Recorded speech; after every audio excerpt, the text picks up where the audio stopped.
نفر بعدی. قول نده دیگه بابا. اسم چیه؟ امیر. خاک تو سرت. آقا اصلا من هنوز حرف نزدم. یه اسمت معلومه چیکاره دیگه. بفرمایید آقا اینم نامه اعمالش. ای بابا این نامه اعمالته. همین.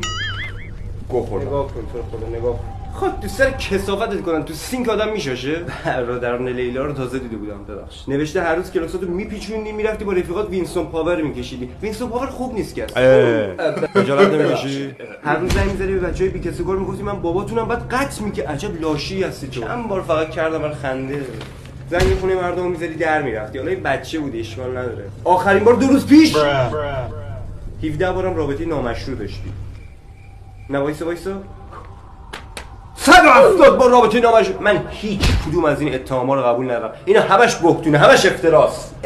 میدم الان اعضای بدنت بر علیه شهادت بدن دهنت سرویس شه. شما واقعا فکر کردی اعضای بدن من بر علیه هم میشینن حرف میزنن؟ چی فکر کردی؟ آقا دهن من سرویس کرده. به پشه مادم رحم نکرده. همه خایمالی نکن. من اگه برم جهنم تو با من میسوزی کسخل. گوه نخور. آقا بذارید دهنشو سرویس کنی.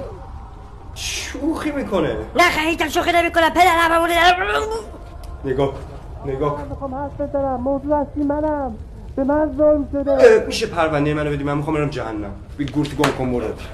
خیلی ممنون. از این ور